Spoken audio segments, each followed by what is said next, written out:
Урматтуу мекендештер, ардактуу агайын туугандар, быйыл өлкөбүздүн эгемендүүлүгүнүн 30 жылдыгын белгилеп, бир катар иш-чараларды өткөрүп, көз карандысыздыктын маани маңызын, аны бизге тартуулап, мурас кылган ата-бабалардын басып өткөн байсалдуу жолун барктап, даңктоого аракет кылдык. Мына ушундай ары узак, ары татал жолду басып өтүп, мекенинин эгемендиги жана элинин эркиндиги үчүн каруусун казык, канын азык кылып, кийинки урпактарына керемет кыргыз жерин мурастаган кадимки Манас Барсбек баштаган бабаларыбыз болгон. Алардын аттары узун элдин уучуна, кыска элдин кыйырына кыйла белгилүү. Жаралгандан эле куюлуштура сүйлөгөн, уйкаштыра ыр айткан элибиз алардын басып өткөн нарктуу жолун даңазалап, ырдап олтуруп, каада салт, үрп адатыбызды, маданиятыбызды, жалпы эле жашоо философиябызды чагылдырган ааламда теңдеши жок Манас дастанын кошо таберик кылып тартуулаган экен.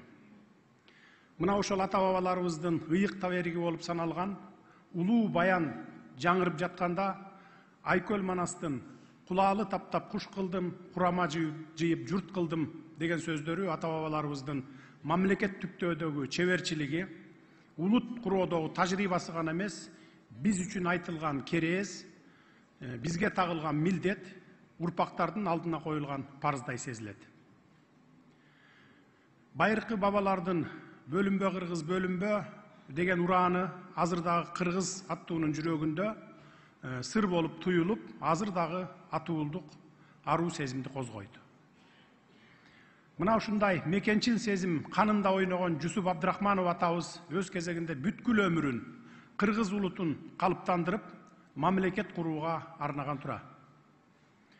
Жараткан Жусуп Абдрахмановдун маңдайына ушундай улуу вазипа менен кошо оор тагдырды да жазыптыр.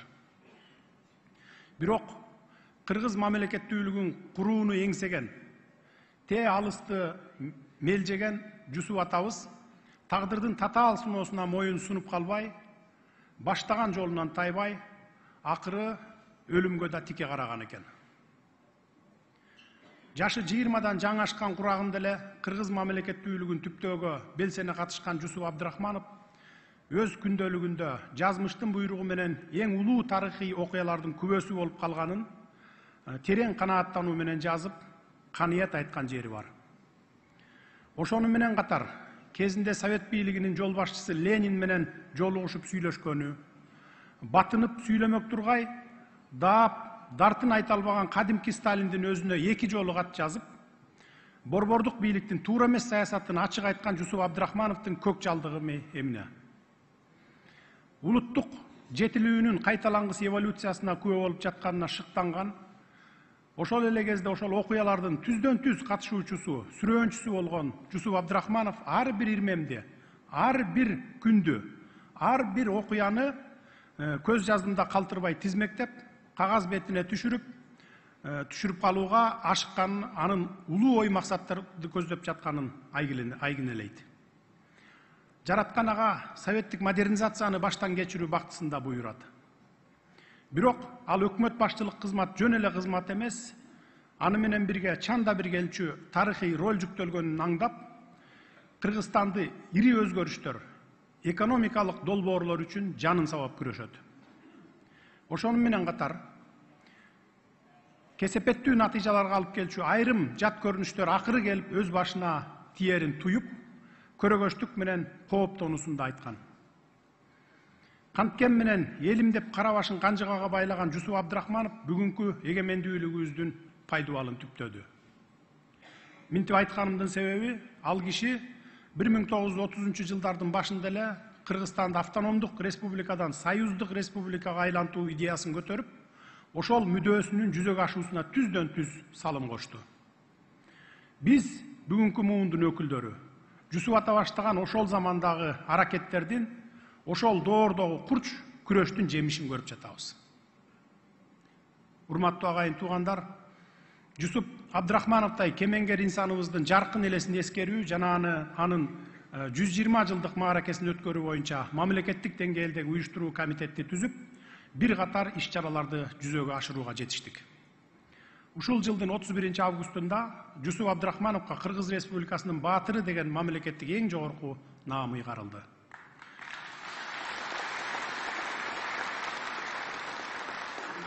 Муну менен биз кыргыз мамлекеттүүлүгүнө негиз салып, жол чапкан Жусуп атабыздын арбагынын алдында бир эсе жеңилдеп, бир эсе парызыбыздан кутулгандай болдук. Урпактарына улуу мурас калтырган, мамлекеттүүлүгүбүздү сактап калган адамдын кылым катетээрдигин баалоо менин энчиме тийгендиги чоң сыймык экенин ар дайым айтып келем.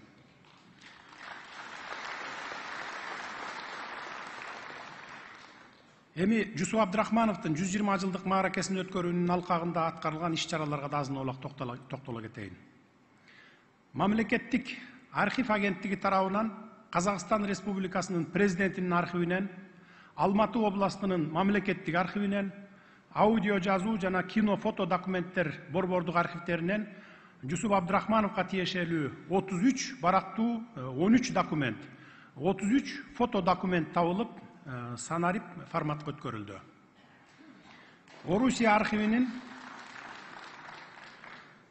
архивинин социалдык саясий тарыхы жана Орусиянын мамлекеттик кино фото документтер архивинен 19 аудио-визуалдык документтин санарип көчүрмөлөрү табылып, сканерден өткөрүлдү. Ошондой эле Москва шаарындагы Россия Федерациясынын мамлекеттик коомдук саясий тарих архивинен Жусуп Абдрахманов жөнүндө 155 баракта 39 архивдик документ табылды. Белгилүү кинорежиссер Эрнис Абдужапаровдун Жусуп Абдрахмановдун өмүрүнө жана ишмердүүлүгүнө арналган Жусуп Абдрахманов аттуу даректүү тасмасы өлкөнүн бардык аймактарынын кинотеатрларында акысыз көрсөтүлдү. Жусуп Абдрахмановдун өмүрүнө жана саясий ишмердүүлүгүнө арналган тарих илимдеринин доктору профессор Ормушевдин жана тарыхчы Жумалиеванын Жусуп Абдрахманов чыгаан мамлекеттик ишмер аттуу илимий китеби басылып чыгарылды. Великий Жусуп Абдрахманов и его эпоха документалдык жыйнагын басып чыгарууга Кыргыз Республикасынын президентинин резервдик фондунан 390 000 сом бөлүнүп берилди. 2021 жылдын 9 декабрында Кыргыз Республикасынын көрүнүктүү ишмерлеринин элесин түбөлүккө калтыруу боюнча Кыргыз Республикасынын министрлер комитетинин алдындагы комиссиянын кезектеги отурумунда Кыргыз Республикасынын президентине караштуу Мамлекеттик башкаруу академиясына Кыргыз Республикасынын мамлекеттик жана саясий ишмери Жусуп Абдрахмановдун ысымын ыйгаруу маселеси каралып, колдоого алынган.